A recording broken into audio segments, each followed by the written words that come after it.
Je voudrais revenir sur vos propos. Vous avez rappelé, à juste titre, le rôle déterminant des collectivités territoriales. Pour élever les enfants, il ne faut pas simplement tout un village, il faut toute une société. Et vous avez aussi rappelé la pertinence des initiatives locales. Moi, je voudrais savoir si vous allez travailler dans ce sens et travailler avec les collectivités. Vous parliez tout à l'heure de la médecine scolaire. Franchement, est-ce que le médico-social ne doit pas être partagé avec les départements qui suivent déjà? Le dépistage se fait quand même par la PMI. Je ne vois pas comment, d'un seul coup, on découvrirait quelque chose. La même chose d'ailleurs pour le suivi social dans les familles. Il y a un moment, il faudra accepter de partager des fonctions et que l'éducation nationale ne peut pas tout faire. On a déjà l'intervention des collectivités locales dans le périscolaire, qui s'occupent d'ailleurs parfois des enfants avec des éducateurs de rue. Il faudra voir aussi si les surveillances dans certains établissements ne peuvent pas respecter les mêmes règles avec les mêmes personnes. Et puis pour ce qui est de l'orientation, des stages, les régions ont aussi une compétence. Est-ce que sur le modèle un petit peu des cités éducatives, voire des territoires éducatifs ruraux qui fonctionnent quand même assez bien, qui sont une bonne ouverture, on ne peut pas aller dans ce sens de pouvoir orienter l'éducation nationale sur ses vraies missions et partager avec les autres collectivités qui font assez bien d'autres domaines. Et puis j'ai une autre question aussi, c'est l'éruption un peu de l'intelligence artificielle et de l'intelligence artificielle générative dans notre société.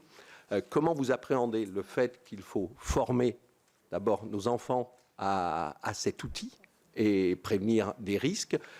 Comment vous voyez cet outil pour les enseignants? Comment vous voyez aussi cette aide pour les élèves? C'est-à-dire comment vous envisagez de prendre ce sujet en charge?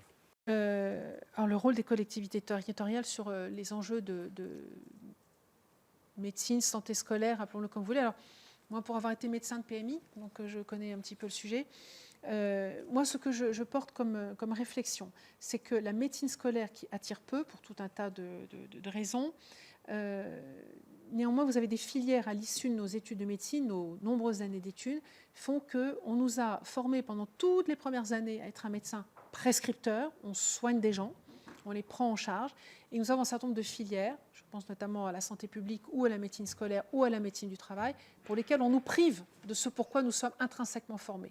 Donc j'ai déjà échangé avec ma collègue ministre de la Santé, Geneviève Darrieussecq, pour voir si on ne pourrait pas avoir une ouverture et une possibilité peut-être de s'appuyer aussi sur des médecins de ville, même si je les sais moins nombreux dans certains territoires, voire absents dans certains territoires et très chargés. Mais je pense que la diversité des pratiques peut aussi répondre à ce que portent en termes de projets professionnels un certain nombre d'acteurs de santé. Voilà, donc voir aussi ce que les infirmières scolaires peuvent faire également. Donc c'est une approche différente, mais nous avons bien, dans le contexte général, créé et mis en place ce dispositif d'infirmières de pratique avancée. Réfléchissons aussi, soyons créatifs. On a des manques d'effectifs humains et on a des enjeux, des besoins de l'autre côté. Tout ce qui peut aider à avoir une meilleure prise en charge de la santé scolaire de nos jeunes et de nos enseignants est important et il faut pouvoir être créatif sur ce sujet. Et croyez, vous pouvez compter sur moi pour essayer de l'être. Et je connais extrêmement bien les contraintes très très fortes qu'il y a et les besoins derrière. Mais il y a aussi plein de... Pardon ?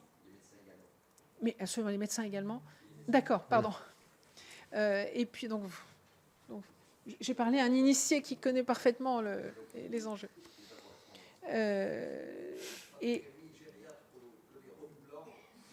Oui.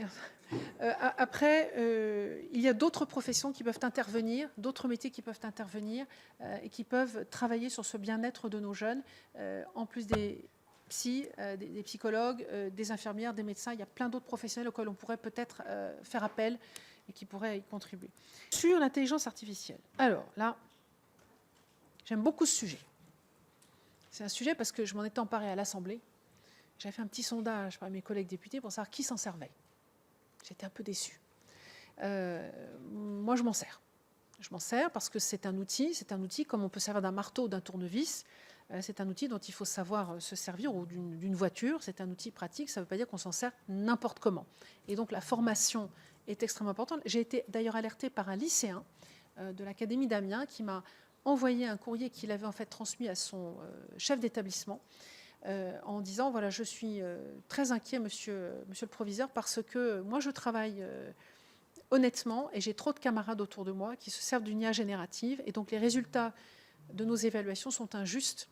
Je ne suis pas évaluée, ils ne sont pas évalués de la même manière que je le suis, puisque les fondamentaux ne sont pas respectés. Donc on voit bien qu'on a là derrière un enjeu de formation de nos enseignants pour dépister, déceler, reconnaître et même peut-être revoir comment les évaluations doivent être conçues pour pouvoir les rendre plus difficile l'usage d'une IA générative et puis former nos jeunes à l'IA générative, parce que je pense que ça peut être très utile. Il faut qu'ils puissent s'en servir, d'autant que dans leur métier futur, quel qu'il soit, ils en auront besoin.